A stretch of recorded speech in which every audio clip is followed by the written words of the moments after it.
کہ قرآن ہمارے لیے حجت اور دلیل ہے۔ یقین جانیے جو لوگ حدیث نہیں مانتے وہ صحیح معنوں میں قرآن بھی نہیں مانتے، اس لیے قرآن تو حدیث رسول منواتا ہے۔ میں قرآن حکیم سے ہی دلائل آپ کے سامنے رکھوں گا جس سے یہ بات معلوم ہوتی ہے کہ اللہ نے نبی کریم صلی اللہ علیہ وسلم پر قرآن کے سوا بھی وحی کی ہے، اور وہ وحی حدیث اور سنت کی صورت میں محفوظ ہے۔ تو سورۃ نساء کی 163 اور 164 نمبر آیت کریمہ میں اللہ وحدہ لا شریک نے یہ بات سمجھائی ہے کہ نبی کریم صلی اللہ علیہ وسلم پر وحی کا جو نزول ہوا وہ اسی طرح ہی ہوا جیسے نوح علیہ السلام اور ان کے بعد آنے والے انبیاء اور رسل کی طرف وحی آئی۔ آئیے ہم اللہ کے قرآن سے پوچھتے ہیں کہ رسول اللہ صلی اللہ علیہ وسلم کی طرف اور آپ سے پہلے نبیوں کی طرف کتاب کے سوا بھی کوئی وحی آئی ہے؟ اللہ وحدہ لا شریک نے قرآن حکیم میں کئی مقامات پر موسیٰ علیہ الصلوۃ والتسلیم کا تذکرہ تفصیل کے ساتھ کیا ہے، جن میں سے ایک مقام سورہ طٰہٰ، اللہ وحدہ لا شریک نے اس سورت میں ارشاد فرمایا وَهَلْ أَتَاكَ حَدِيثُ مُوسَىٰ، کیا آپ کے پاس موسیٰ علیہ السلام کی حدیث آئی ہے؟ اللہ نے حدیث موسیٰ کی بات یہاں بیان کرنا شروع کی ہے۔ موسیٰ علیہ الصلوۃ والتسلیم نے کچھ عرصہ قوم مدین میں گزارا، اور وہاں پر موسیٰ علیہ السلام کی شادی ہوئی، اور شادی ہونے کے بعد جتنا عرصہ وہاں خدمت کے لیے طے کیا تھا وہ طے کر کے اپنی بیوی کو لے کر دوبارہ اپنے علاقے کی طرف واپس پلٹے۔ قرآن حکیم کے مطالعے سے یہ بات معلوم ہوتی ہے کہ سردی کا موسم تھا، موسیٰ علیہ السلام اور ان کی اہلیہ نے آگ سینکنے کی حاجت محسوس کی، تو اپنی بیوی کو ایک جگہ پر ٹھہرا کر موسیٰ علیہ السلام فرمانے لگے۔ موسیٰ علیہ السلام نے کہا، اللہ وحدہ لا شریک فرماتے ہیں اذ رأى نارا فقال لأهلهم كثوا انی آنست نارا، موسیٰ علیہ السلام نے جب آگ دیکھی بیوی سے کہنے لگے تم یہاں ٹھہرو، میں نے آگ کو دیکھا ہے، لعلی آتیکم منہا بقبس،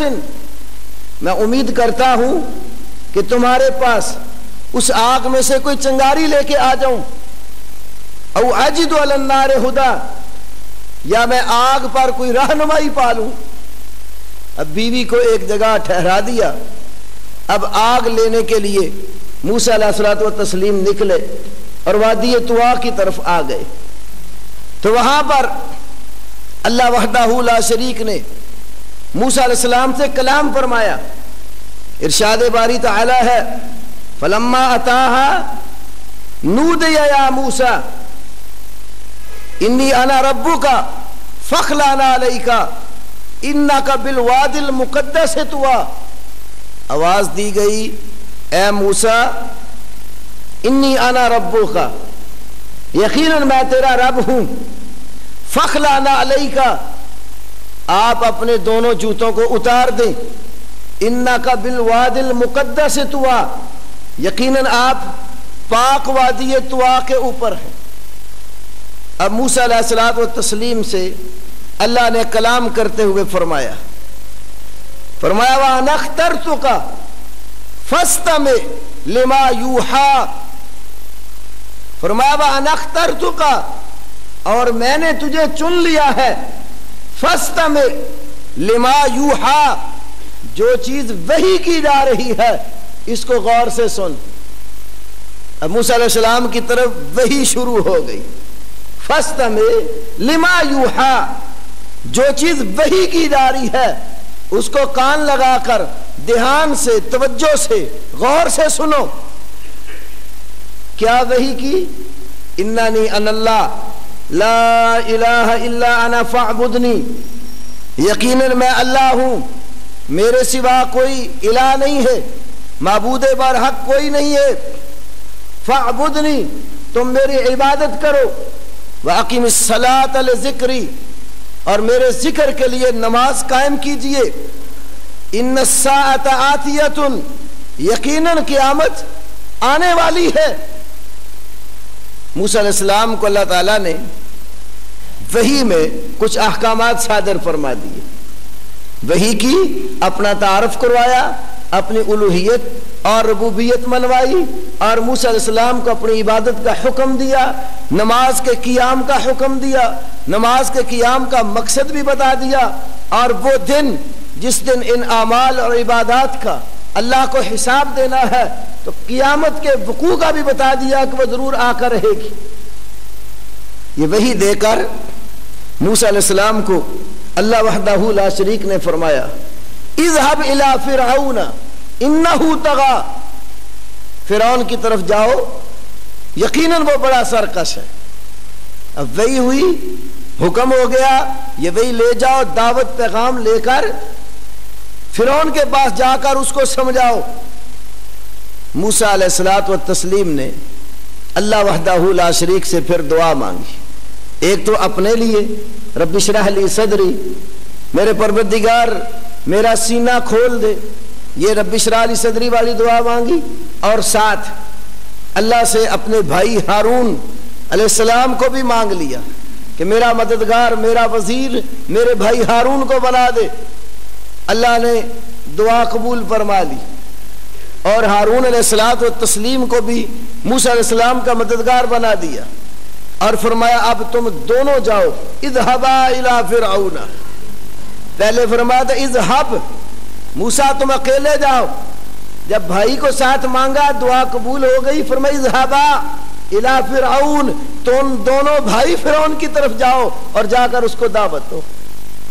اور اس کے ساتھ جا کر نرم طریقے سے بات کرنا، وہ بڑا سرکش قسم کا آدمی ہے، دعوت کا اسلوب بھی سکھایا۔ اب موسیٰ علیہ السلام اپنے بھائی ہارون کو لے کر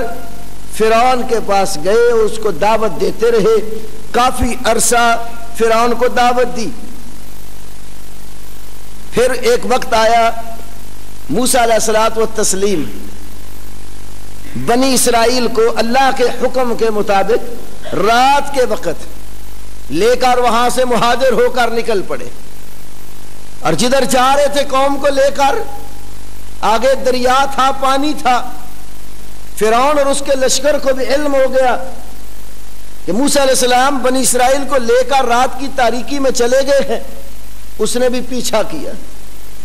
بنی اسرائیل بڑی نافرمان قسم کی قوم تھی، انہوں نے موسیٰ علیہ السلام سے کہا موسیٰ ہم تو پکڑے گئے، آگے پانی ہے، پیچھے فرعون اور اس کا لشکر آ رہا ہے،